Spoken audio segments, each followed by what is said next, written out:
Good afternoon. Welcome back to Rolling Hills Farm. Dave here. It's a beautiful sunny afternoon. We've gotten about an inch of rain in the last few days, and you can see now 7 calves. We've got a concern, kind of an unusual concern, and that is a sharp increase in Timberwolf activity that has us concerned for the safety of these calves.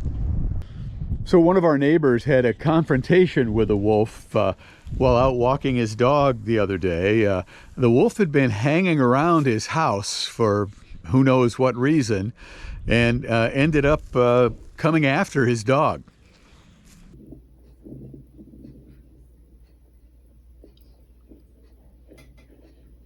Come here. Come here. Get out of here. This is just the latest in a long series of incidents this spring with neighbors on all sides of us, starting with reports of up to 12 wolves at a time caught on trail cameras along our south fence line. This shot was in our front hayfield, and you can see a shot of a deer on that same camera the next day, just to give you an idea of the size of the wolf. Here's another shot from in our west cow pasture from this winter. And we've seen a lot more photos from neighbors who've been getting wolves on their trail cams. These shots came from about a mile away. Some of the same wolves we're probably seeing in these photographs. Our calf security system, from wolves anyway, really revolves around this paddock, where you see we're feeding the round bales. They're contained in this tight area that's fairly open. I mean, there is brush over there, and I feel like the open nature of this is what will discourage wolves from coming close. And the cows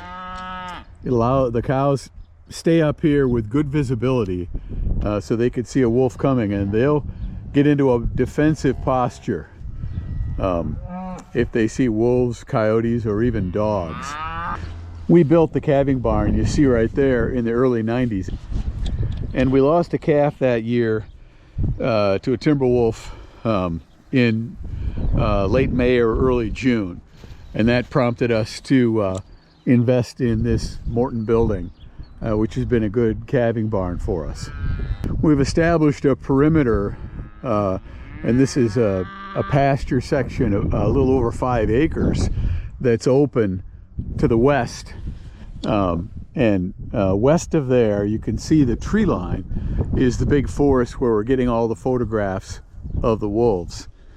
But I feel like they'll, by and large, stay close to the brush as long as they've got enough food, and they don't want a chance coming into contact with angry mamas like Lulu and these other cows.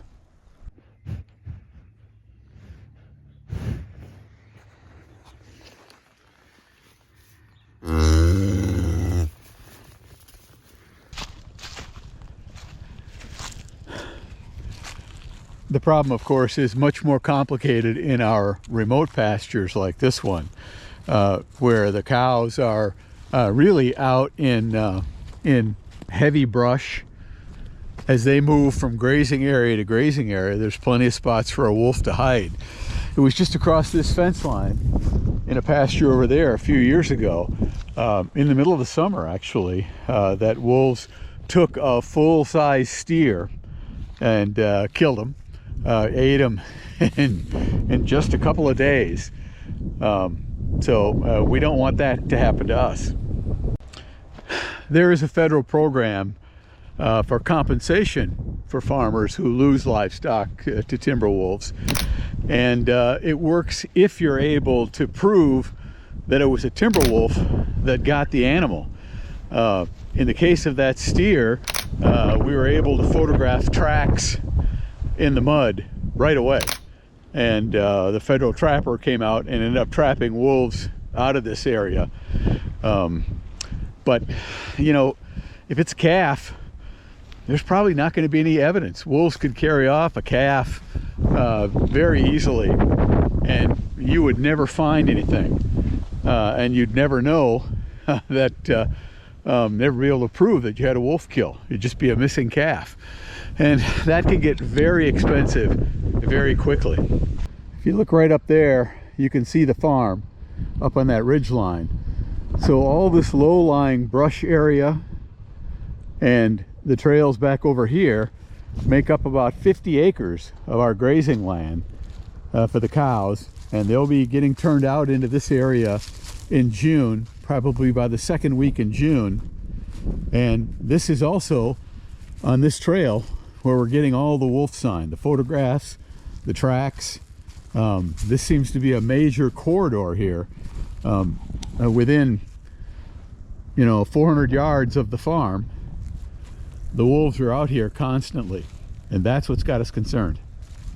Even as I'm out here recording this, you can see fairly fresh wolf droppings right here in the main pasture west of the house.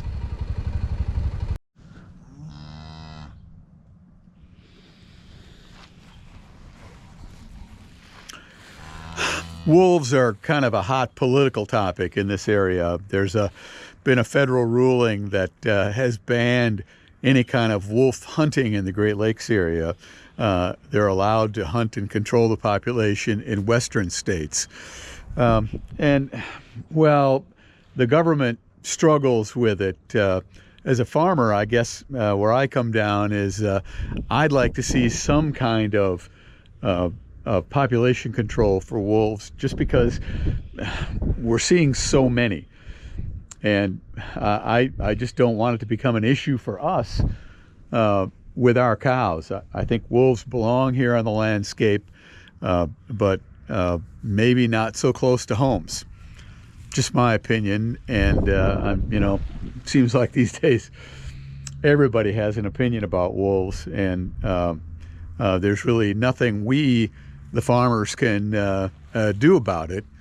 But we're going to continue to keep our safety protocols in place, and frankly just be a lot more vigilant this summer. Hopefully it won't become an issue where we would lose a calf or lose a cow. And we'll keep our fingers crossed. Meanwhile, the ground is beginning to dry out, and we're going to be in the field doing spring tillage very soon and getting some small grain in the farm. I hope you come back and watch all of that. We'll see you then.